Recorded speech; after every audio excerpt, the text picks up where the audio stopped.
warahmatullahi wabarakatuh. Di sini saya akan menjelaskan tentang silinder blade. Yang pertama, saya akan menjelaskan tentang silinder blade angel. Nah, di sini ada dua harusnya. Ini blade angel. Yang sana left, sini right. Nah, silinder blade ini berfungsi untuk menghadapkan blade ke kanan dan ke kiri. Lalu ada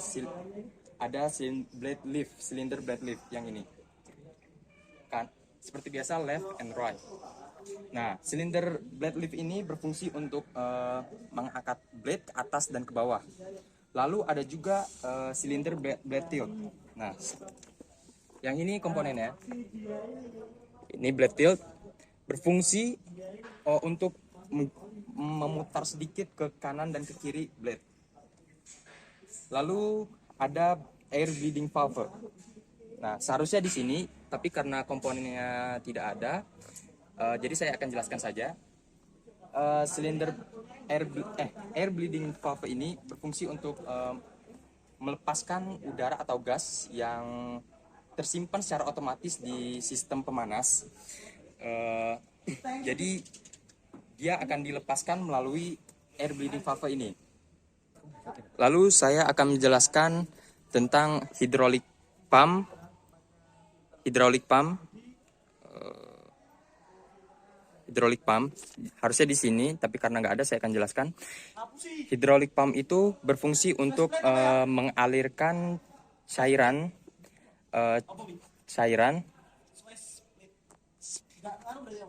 Jadi hydraulic pump itu berfungsi untuk menghasilkan aliran cairan atau flow yang dimana operasinya disebut displacement. Nah, tapi yang dipakai pada D31P ini bertipe external gear. External gear ini roda gigi eksternal, gigi-gigi dari pompa membentuk ruang kosong melalui tautan antar gigi atau mesh, dan cairan mengalir melalui rongga-rongga antar gigi dan antar gigi tersebut. Kemudian cairan ditekan antara mesh lalu didorong menuju lubang discharge. Lalu ada angel selector valve. Nah, ini komponennya. Angel selector valve ini berfungsi untuk mengalirkan atau menghentikan cairan oli dari tangki dari tangki ke silinder-silinder. Nah, cara kerjanya saat saklar di bagian atas knob tuas kontrol peralatan dioperasikan, katup pemilih sudut mengalirkan oli ke angel silinder.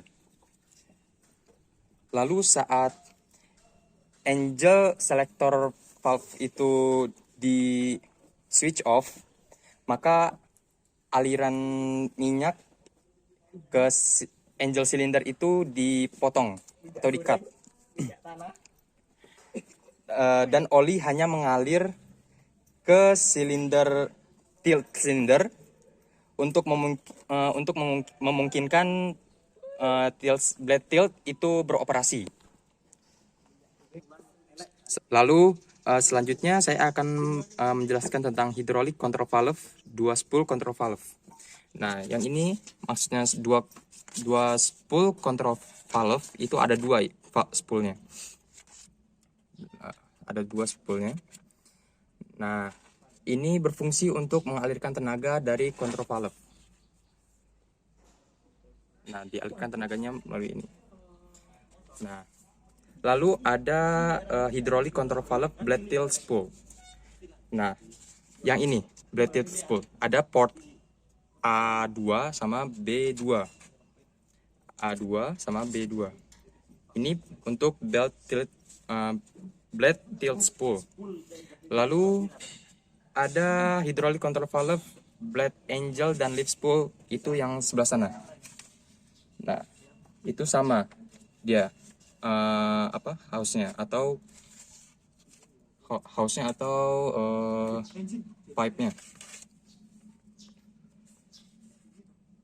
Lalu ada port P, hydraulic control valve port pump. Port pump itu yang ini, dia mengalirkan ini dari ke pump ya. Lalu ada hydraulic control valve port T. Port T itu maksudnya ke tangki. Nah ini port tanknya, dia berfungsi untuk mengalirkan ke tangki. Baik, di sini saya akan menjelaskan sirkuit dari hidrolik dari unit D31P, D31P. Baik, di sini saya akan menjelaskan komponen-komponen dan alur hidrolik dari unit dozer D31P. Yang utamanya yaitu dari tangki, kemudian dari pump di depan, kemudian ke main relief valve, kemudian ke main control valve, dan yang terakhir disalurkan ke bagian attachment seperti hidrolik lift, kemudian tilt dan angel untuk menggerakkan blade sesuai keinginan operator. Dan yang pertama di sini saya kebagian dari nomor 16 dari yaitu hidrolik control valve port A1 dan port B1. Port A1 yaitu di sebelah sini. Di sini tempatnya kontrol valve untuk mengatur lift pergerakan dari blade untuk naik dan turunnya blade. Sini yaitu silinder lift, yaitu spoolnya di sebelah kanan sendiri di depan. Di sini ada port A dan port B di bawah. Port A dan port B ini salah satunya yaitu untuk melakukan gerakan extend dan retract pada gerakan lift cylinder. Jika kita urut, maka akan bertemu dari yang port A yang atas sini dan port B yang bawah sini, ini, dan ketemunya yaitu di sini. Ini dari atas yaitu port A dan ini port B, dan ini akan dipencar atau disimpang lagi menjadi dua bagian, yaitu untuk silinder kanan dan kiri. Untuk silindernya sendiri di depan yang sudah dijelaskan oleh teman saya. Kemudian di sini ada hidrolik control valve port A2 dan B2. Port A2 dan B2 yaitu di sebelah tengah. Dan untuk salurannya yaitu yang pipa kecil A2 dan B2. Di sini untuk menggerakkan antara til dan angel cylinder atau menggerakkan dari pergerakan sudut dan bergerak miringnya blade. Jika diurut, maka akan bertemu ini port A2 dan port B2, maka akan di sini, ini dia. Di sini akan terjadinya til silinder dan angel yang akan menggerakkan angel silinder. Kemudian karena di sini cuma terdapat dua spool, yaitu lift cylinder dan til cylinder, antara lift cylinder dan antara til dan angel cylinder, maka cuma dua spool. Jadi untuk port hydraulic control valve A3 dan B3 yang untuk 20 dan nomor 21 tidak ada. Kemudian di sini ada hydraulic control valve spool return spring, yaitu di bawah sini. Kebalikan dari spool yang besi di atas, di sini ada return spring sebagai pengembali agar si spool dapat kembali dalam posisi netral atau hold. Kemudian di hidrolik pressure test, yaitu di bagian depan sebelah sini. Di sini ada seperti bolt kecil sebagai penutup untuk pressure port, test port atau lubang untuk mengetes pressure. Dan di sini nanti akan dimasukkan sebuah NPT atau adapter, kemudian ditambah hose, dan hose tersebut akan terhubung ke pressure gauge untuk mengukur tekanan pressure dari sistem hidrolik. Dan untuk pengetesannya yaitu dalam kondisi engine dalam kondisi running. Setelah melakukan pengetesan menggunakan pressure gauge, kita tetap kembali agar pada saat running atau bekerja cairan hidrolik kita dapat keluar.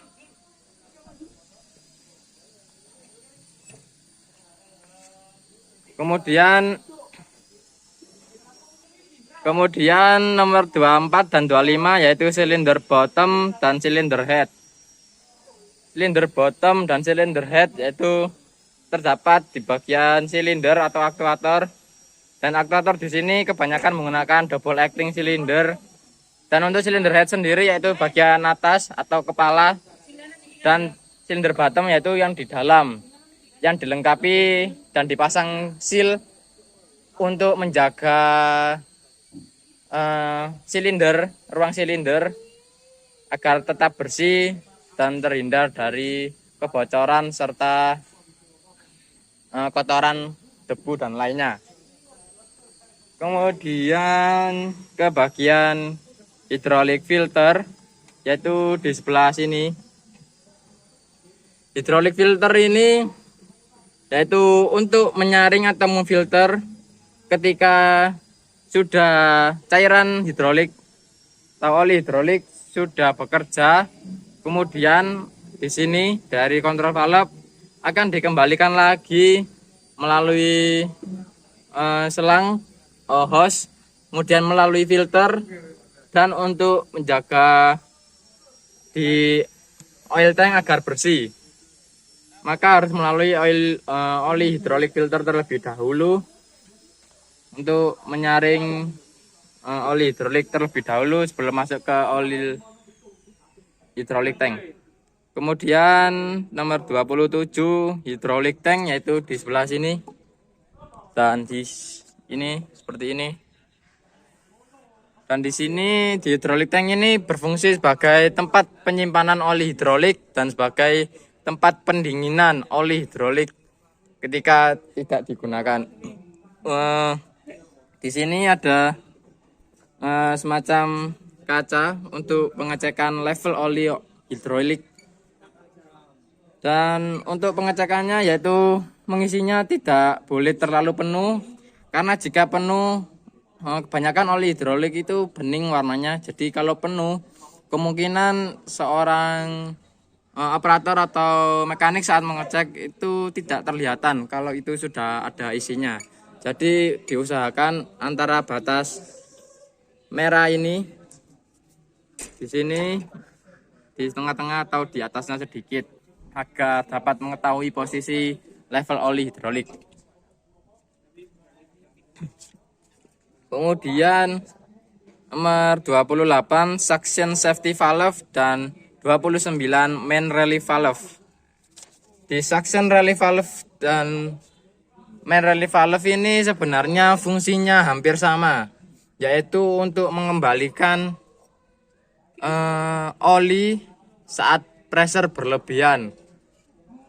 Dan untuk suction safety valve sendiri yaitu tempatnya di sini, dua ini seperti ini. Di sini ada 3 lubang. Yang pertama di sini yaitu untuk dari kembalinya silinder kanan dari arah angel atau tail silinder, dan yang di sini sebelah kiri. Dan di sini ini yang kembali ke hydraulic tank. Jika kita urut, hose kecil akan kembali ke hydraulic tank ini. Ya, melalui filter terlebih dahulu, kemudian kembali ke tangki. Fungsinya sendiri suction safety valve ini yaitu mengembalikan oli yang berlebihan atau karena pressure yang berlebihan, maka spring di sini atau valve di sini akan terbuka dan kembali ke hydraulic tank. Dari suction sendiri yaitu penyedotan dari atau sedot suction atau hisap, yaitu dari lower antara till dan angel saat pada saat proses angel blade dan till blade. Kemudian main relief valve yaitu di sebelah sini. Ini barangnya yaitu di antara spool yang sebelah kiri ini itu yaitu main relief valve. Nah, ini barangnya. Di sini jika dibuka ada spring. Nah, spring ini yaitu berfungsi sebagai pengontrol pressure main relief valve. Jadi kita bisa mengatur kekencangan spring tersebut. Jika spring ini terlalu rapat, maka pressure untuk mengembalikan ke tangki juga harus kuat atau pressure-nya tinggi. Jadi semakin lemah koefisien dari pier tersebut atau spring, maka katup akan semakin lemah. Jadi semakin lemah spring, maka cairan oli akan mudah untuk kembali ke bagian tangki. Karena fungsi main relief valve yaitu mengembalikan sama seperti suction valve. Dan untuk perbedaan yang signifikan yaitu jika suction valve itu membuka 100%. Jadi ketika ada tekanan yang berlebih maka akan membuka secara langsung, kemudian akan kembali ke tangki. Dan jika main relief valve itu secara pelan-pelan tergantung dari spring tersebut. Jika pressure dinyatakan telah normal alirannya, maka akan menutup dan akan menjadi normal kembali main relief valve. Kemudian lanjut nomor 30 yaitu hydraulic tank breaker relief valve, yaitu pada bagian tutup di sebelah sini ada hydraulic tank breaker relief valve. Ya, ini berbentuk seperti spring. Di sini sebagai pengaman saat pengembalian dan untuk menghindari dari vakum.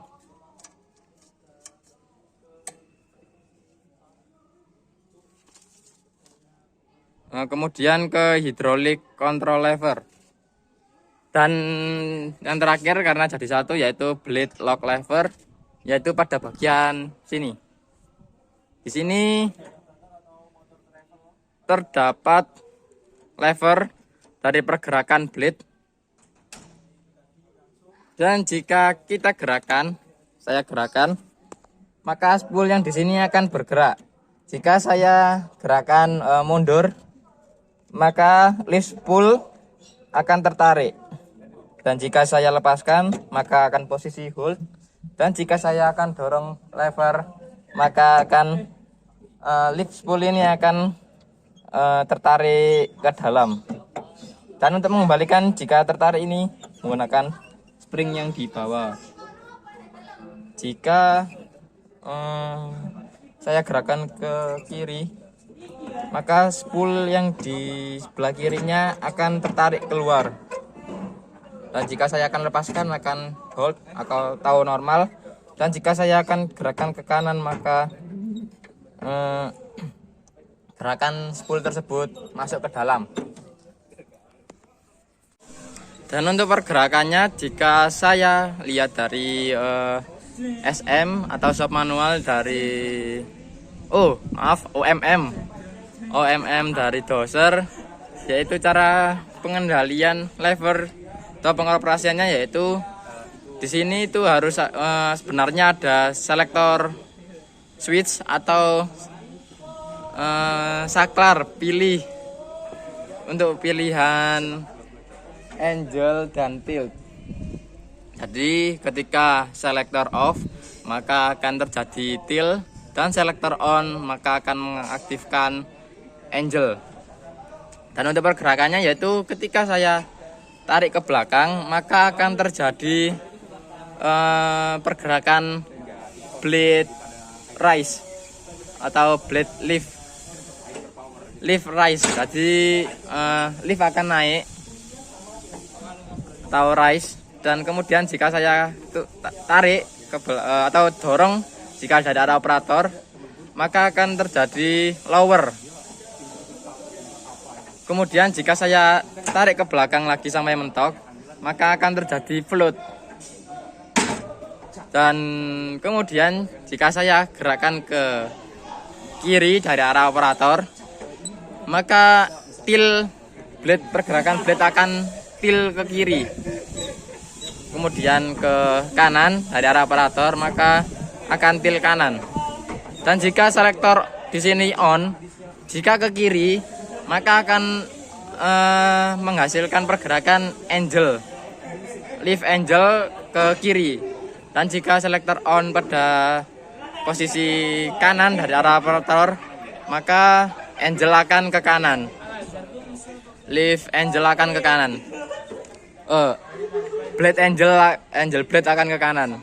Kemudian di sini ada safety control lever blade, yaitu untuk mengunci. Jika dalam posisi ke bawah maka akan lock dan lever sulit digerakkan. Seperti ini, sulit digerakkan. Dan jika dalam posisi atas maka posisi free atau bebas, operator bisa menggerakkan. Nah, di sini untuk pengaman, jika operator telah selesai pengerjaannya, yaitu untuk di posisi kelok agar unit dalam posisi safety. Mungkin itu saja penjelasan dari saya, kurang lebihnya mohon maaf. Assalamualaikum warahmatullahi wabarakatuh.